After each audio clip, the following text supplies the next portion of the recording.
Hello friends, நம்ம இன்றைக்கி எதை பற்றி பார்க்க போனால் இலக்கியாவாக இருப்பார் எபிசோடில் என்ன இன்ட்ரெஸ்டிங்கான சுவாரஸ்யமான விஷயம் நடக்க போந்தாங்க பார்க்க போகிறோம். வாங்க வீடியோக்குள்ளே போயிடலாம். என்ன இலக்கியா, நீ தலைக்கீழ் நின்று தண்ணி குடித்தாலும் மாணிக்கத்தோட இடத்த வாங்க முடியாது, நானும் எஸ்எஸ்கே தான் வாங்க போகிறோம் அப்படின்ற ஆணவத்தில் இந்த பைரவி சொல்லிக்கிட்டு இருக்காங்க. ஆனால் அது தவிடு பொடி ஆக்கிற மாதிரி நம்ம இலக்கியா ஒரு விஷயம் செய்ய போகிறாங்கன்றது இந்த பைரவிக்கு தெரியாது இருக்குங்க. இந்த எஸ்எஸ்கேவும் பார்த்தீங்கன்னா என்ன சொல்கிறான்னா, சரி இலக்கியா வந்துட்டேன், எங்களுக்கு மாணிக்கத்தோட இடத்த வாங்கி ரிஜிஸ்ட்ரேஷன் பண்ணோம், அதுக்கு ஒரு ஆள் சாட்சி கையெழுத்துக்கு குறையுது, நீ அந்த சாட்சி கையெழுத்தை போட்டு அதை பூர்த்தி செஞ்சு வச்சேன்னா எனக்கு ரொம்ப சந்தோஷமாக இருக்கும். நீ ஆசைப்பட்ட இடத்துக்கு நீயே கையெழுத்து போட்டு கொடுக்குறன்றது எனக்கும் மன திருப்தியாக இருக்கும் அப்படின்ற மாதிரி சொல்லி சந்தோஷப்பட்டுக்கிறாங்க. இந்த பைரவி ஒரு பக்கம் பார்த்தீங்கன்னா சேலஞ்சில் தோக்க போகிற நேரம் வந்துருச்சு. அதுவும் இன்னும் மணிக்கணக்கில் உள்ள இன்னும் நிமிஷம் கணக்கில் தான் இருக்குது. நீ இந்த வீட்டை விட்டு போகிறதும் இருக்கிறது நான் தான் முடிவு பண்ண போகிறேன் அப்படின்ற ஆணவத்தில் இருக்காங்க. அந்த நேரத்தில் நம்ம இலக்கியா பார்த்திங்கன்னா என்ன சொல்கிறாங்கன்னா, எஸ்எஸ்கே சார், நான் உங்கள்கிட்ட கொஞ்சம் பேசணும் வரீங்களா அப்படின்ற மாதிரி கேட்குறேங்க. மறக்காத நம்ம சேனலை சப்ஸ்கிரைப் பண்ணி வச்சுக்கோங்க. முடிஞ்ச வரைக்கும் நம்ம வீடியோ ஸ்கிப் பண்ண பாருங்கள். நம்முடைய இலக்கிய எஸ்எஸ்கே கூப்பிட்டு பார்த்தீங்கன்னா எதுக்காக நான் எஸ்எஸ்கே இலக்கியா கூப்பிட்றா அப்படின்ற ஒரு டவுட் இந்த பைரவிக்கு ஏற்பட்டுருச்சு.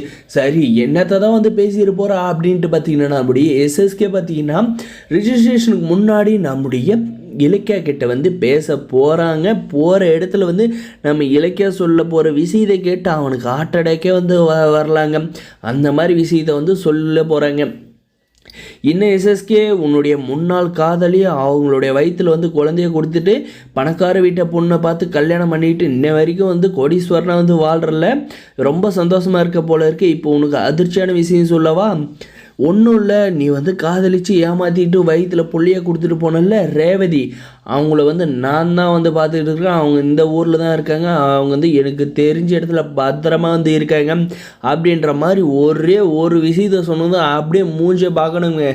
அப்படியே அவனுக்கு வெளுத்து போச்சுருந்தாங்க சொல்ல முடியும். அதுக்கப்புறம் அவனால் எதுவுமே பேச முடியலைங்க. யார் அந்த ரேவதி, எனக்கு யாருமே தெரியாது அப்படி இப்படின்னு சும்மா நடிக்காது எஸ்எஸ்கே, எல்லா உண்மையும் எனக்கு தெரியும்.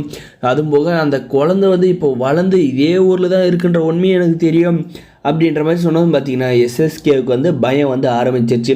எங்கள் இலக்கியா போயிட்டு தாட்சியாயணிகளை சொல்லி நம்மளை வீட்டை விட்டு வெளியே அனுப்பி சோத்துக்கு சிங்கி அடிக்க வச்சிருவாளோ அப்படின்ட்டு. அதுக்கப்புறம் பார்த்தீங்கன்னா நீ சொல்கிறத நான் எப்படி நம்புறது அப்படின்ற மாதிரி எஸ்எஸ்கே கேட்டதுக்கு ஆதாரத்தோடு எடுத்து காட்டினதும் பார்த்தீங்கன்னா பயந்துடுறாங்க. ஆனால் பார்த்தீங்கன்னா அந்த பையன் யாருன்ற உண்மையை மறைச்சிடுறாங்க நம்ம இலக்கியா. இதுக்கப்புறம் அந்த எஸ்எஸ்கே கிட்ட நம்ம இலக்கியா சொல்கிறது ஒரே ஒரு விஷயம் தான், இப்போ நீ மட்டும் இந்த விஷயத்தை என்கிட்ட இந்த இடத்த விட்டு கொடுத்துட்டு வந்த வழியை திரும்பி பார்க்காத போயிடுற இந்த பைரவி கிட்ட நீ சொல்லி ஏதோ ஒன்று சொல்லி சமாளிச்சு, அதை பற்றி நான் கவலைப்படணும் எனக்கு அவசியம் இல்லை. ஆனால் எனக்கு தேவை மாணிக்கத்தோட இடம். இப்போ உனக்கு எப்படி வசதி, நீ தாட்சாயணி வீட்டிலேருந்து வெளியே பிச்சை எடுக்கிறது வசதியா, இல்லை இந்த இடத்த விட்டு கொடுத்துட்டு போயிட்டு பணக்காரனாக இருக்கிறதே நல்லதா அப்படின்ற மாதிரி யோசிச்சுக்கோ அப்படின்ற மாதிரி நம்ம இலக்கிய வாய்ப்பு தராங்க. இதை கேட்டால் அந்த எஸ்எஸ்கே பார்த்தீங்கன்னா பயந்துக்கிட்டு அந்த இடத்த வாங்காத ஓட போகிறான். நம்மளுடைய பைரவிக்கு சரியான மொக்கம் தாங்க சொல்ல முடியும். மறக்காத சப்ஸ்கிரைப் பண்ணி வச்சுக்கோங்க. வரப்போகிற